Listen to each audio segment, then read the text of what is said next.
Hello, welcome my chemistry channel. यहाँ पर हम आज डिस्कशन करने वाले हैं आईआईटी जेई मेंस में 2011 में एक कोऑर्डिनेशन कंपाउंड से एक बहुत अच्छा सा क्वेश्चन आया था। और इस क्वेश्चन में ये पूछा गया था कि एक कॉम्प्लेक्स दिया हुआ है क्रोमियम NH3 6Cl3 और इसमें ये पूछा गया था इसके रिगार्डिंग कि कौन सा ऑप्शन जो है वो रॉन्ग ऑप्शन है। ठीक है, चलिए, which of the following facts about the complex CR NH3 6Cl3। जो ये कॉम्प्लेक्स दिया हुआ है इसमें क्या पूछा गया था कि ए ऑप्शन में दिया हुआ था कि द कॉम्प्लेक्स इज पैरामैग्नेटिक, क्या ये पैरामैग्नेटिक है यानी कि अनपेयर्ड ऑफ इलेक्ट्रॉन कंसिस्ट कर रहा है।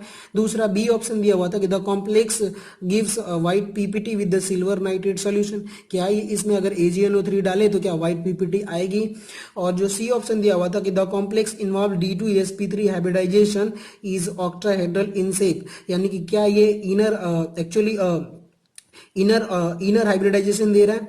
और डी ऑप्शन में ये दिया हुआ था कि the complex is an outer orbital complex. ठीक है, क्या ये आउटर ऑर्बिटल कॉम्प्लेक्स है यानी कि 3D के बजाय क्या ये 4D जो है हाइब्रिडाइजेशन में पार्टिसिपेट कर रहा है। तो बस चलिए हम इसे सॉल्व करने की कोशिश करते हैं। तो इसमें क्या दिया हुआ है कि पहले हमने क्या लिखा है, क्रोमियम, ये जो कॉम्प्लेक्स लिखा हुआ है। अब इसमें क्या करते हैं कि क्रोमियम का अगर हम ऑक्सीडेशन स्टेट निकालेंगे तो ऑक्सीडेशन स्टेट कैसे निकालते हैं वो बताता हूं मैं आपको। कि पहले क्या करना होता है कि जिसका निकालना होता है उसे एक्स मान लेते हैं प्लस, अब जो न्यूट्रल मॉलिक्यूल है उसका क्या हो जाएगा 0, तो एक्स प्लस 6 इंटू 0 प्लस, अब यहाँ पे क्या है इसका क्लोरीन का -1 होता है, सारे जितने भी हाइलाइट्स हैं उनका ऑक्सीडेशन स्टेट -1 होता है, तो -1 इंटू 3 और टोटल चार्ज कितना है मॉलिक्यूल पे कॉम्प्लेक्स पे 0। तो अब यहाँ से अगर इसे हम सॉल्व करेंगे तो एक्स की वैल्यू आ जाएगी +3, यानी कि यहाँ जो अब यहाँ पे मैंने लिख रखा है ऑक्सीडेशन स्टेट जो है वो +3 है। ठीक है, तो चलिए हम सबसे पहले में क्या करना है, क्रोमियम का इलेक्ट्रॉनिक कॉन्फ़िगरेशन लिखना है। एक्चुअली ये एक्सेप्शन में आता है तो इसलिए हमने क्या लिख रखा है पहले से ही 3D5 4s1। तो यहाँ पे क्या है कि इसका जो एक्चुअली क्रोमियम का ऑक्सीडेशन स्टेट है, एक्चुअली इलेक्ट्रॉनिक कॉन्फ़िगरेशन जो है 3D5 4s1 है। तो इसे हम फील करेंगे तो 1 2 3 4 5 इलेक्ट्रॉन 3D5 में हो गया और 4s1 में क्या हो जाएगा कि ये जो 4s1 है यहाँ पर एक इलेक्ट्रॉन फील होगा।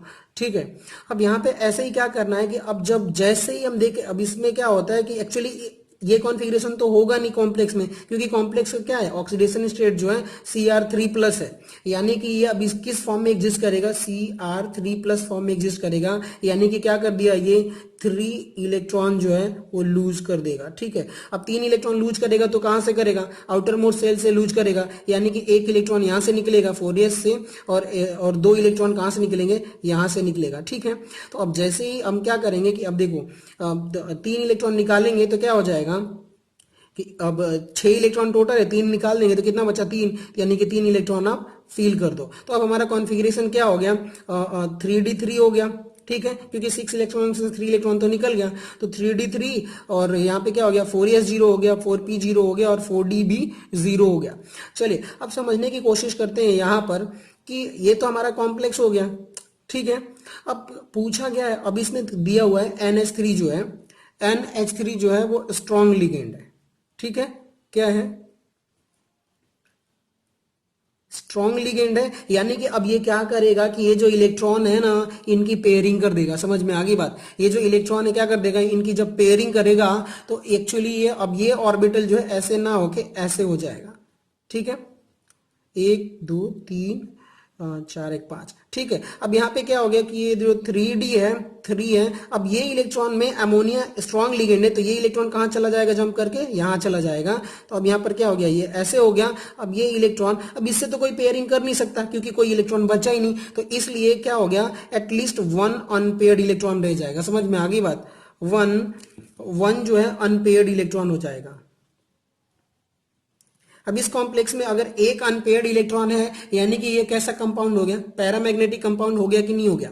अब देखिए, तो एक अनपेयर्ड इलेक्ट्रॉन इस कॉम्प्लेक्स में कंसिस्ट करता है एटलीस्ट 1 अनपेयर्ड इलेक्ट्रॉन, तो अब क्या हो गया ये कंपाउंड हमारा पैरामैग्नेटिक, यानी कि अब इस ऑप्शन में क्या दिया हुआ है, ए ऑप्शन में कि द कॉम्प्लेक्स इज पैरामैग्नेटिक। तो क्या ये सही ऑप्शन है, यस ऑफकोर्स सही है, लेकिन क्वेश्चन में पूछा क्या गया है कि रॉन्ग। समझ में आ गई बात कि कौन सा ऑप्शन जो है वो गलत है, लेकिन ये सही है, मतलब ये ऑप्शन में गलत हो गया। ठीक है, बहुत लोग क्या करते हैं कि सही समझ के और दे देते हैं, क्वेश्चन को ध्यान से पढ़ा करो। ठीक है, उसके बाद से क्या हो गया कि अब सेकेंड ऑप्शन में क्या पूछा हुआ है, बी ऑप्शन में कि बी ऑप्शन में ये पूछा हुआ है कि the complex given white PPT with the silver nitrate solution. अब हमने क्या किया कि जैसे ही क्या करेंगे ना कि CrNH3 6 और Cl3, जैसे ही हम AgNO3 ऐड करेंगे तो ये क्या हो जाएगा, ये Ag प्लस में कन्वर्ट हो जाएगा और NO3 माइनस में, और यहाँ से ये क्या हो जाएगा, Cl माइनस में ब्रेक हो जाएगा सॉल्यूशन में जैसे ही डालेंगे, एक को सॉल्यूशन बनाएंगे तो ये Ag प्लस और Cl माइनस मिलके क्या बना देता है, AgCl बनाता है, और जिसकी पीपीटी का कलर क्या होता है, व्हाइट पीपीटी होती है। यानी कि ये जो हमारा क्वेश्चन सॉल्यूशन दिया हुआ है ये भी हमारा आंसर सही, मतलब स्टेटमेंट सही है, पर एक्चुअली हमें रॉन्ग आंसर बताना था, ये क्या हो गया, ऑप्शन गलत हो गया, इस क्वेश्चन के अकॉर्डिंग ये सही नहीं है। अब हमें क्या दिया हुआ है, जैसे कि अब यहाँ पर complex involve in the D2sp3 hybridisation is octahedral in shape. अब मान लेते हैं कि ये तो हमारा इलेक्ट्रॉनिक कॉन्फ़िगरेशन ये रहा D3, अब ठीक है, लेकिन कितने अमोनिया लिगेंड आ रहे हैं यहाँ पर, 6 है। अब ये देखिए, हाँ ये हो गया, ठीक है, अमोनिया लिगेंड की वजह से क्या हो जाएगा, इसमें पेयरिंग हो जाएगा। अब आगे क्या हो गया, 4s ऑर्बिटल होगा और 4p ऑर्बिटल, और 4d का भी 5 ऑर्बिटल तो होगा ही होगा, ठीक है, यानी कि ये 4s और ये 4p और ये 4d, ठीक है। तो अब यहाँ पे कितने लिगेंड आएंगे, 6 लिगेंड आएंगे कि नहीं आएंगे। तो अब यहाँ पे जो NH3 है, NH3 मॉलिक्यूल्स है, ये 6 मॉलिक्यूल्स होंगे, 6 मॉलिक्यूल्स होंगे, तो ये क्या हो जाएंगे, 6 ऑर्बिटल में जाएंगे, ठीक है। यानी कि एक देखो अब क्या हो जाएगा कि अब इनर जब d ऑर्बिटल खाली है, जैसे कि ये 3d और 4d, तो ये अंदर वाला है, इनर साइड वाला है, तो अगर ये जब हाइब्रिडाइजेशन में पार्टिसिपेट करेगा तो इसे हम क्या बोलेंगे, इनर कॉम्प्लेक्स बोलेंगे। अगर ये वाला D4d वाला पार्टिसिपेट कर रहा है D2, तो हम क्या बोलेंगे, आउटर कॉम्प्लेक्स। लेकिन जब इनर कॉम्प्लेक्स का इनर d ऑर्बिटल खाली है, इम्पटी है, तो आउटर में तो ये लिगेंड जाएंगे नहीं, तो इसलिए जो है एक जब 6 NH3 मॉलिक्यूल्स यानी कि 6 NH3 मॉलिक्यूल्स क्या करेंगे कि पहला NH3 मॉलिक्यूल्स अपना लोन पेयर इसमें डोनेट करेगा, फिर दूसरे D2 में, फिर 4s ऑर्बिटल में, और फिर 4p एंड 3p ऑर्बिटल में इलेक्ट्रॉन लूज करेंगे। और ये जो हाइब्रिडाइजेशन बनाएंगे, एक्चुअली हाइब्रिडाइजेशन पहले करेंगे, तो वो कौन सा हाइब्रिडाइजेशन हो जाएगा, D2sp3, ठीक है। और जब ये D2sp3 हाइब्रिडाइजेशन होता है तो स्ट्रक्चर क्या हो जाता है, ऑक्ट्रा हेड्रल स्ट्रक्चर होता है, ठीक है। यानी कि अब बताओ, inner d orbital 3d participate किया तो ये इनर d ऑर्बिटल हो गया, और ठीक है, हाइब्रिडाइजेशन इसका क्या है, D2sp3, और स्ट्रक्चर क्या हो जाता है जब ये D2sp3 होता है तो ऑक्टाहेड्रल।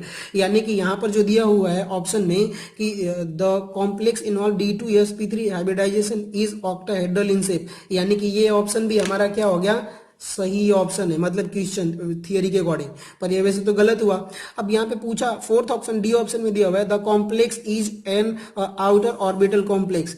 क्या यहाँ पे जो था हाइब्रिडाइजेशन, क्या आउटर 4d पार्टिसिपेट कर रहा था, क्या नहीं पार्टिसिपेट कर रहा था, 3d ऑर्बिटल पार्टिसिपेट कर रहा था, और क्या बना रहा था, D2sp3 हाइब्रिडाइजेशन।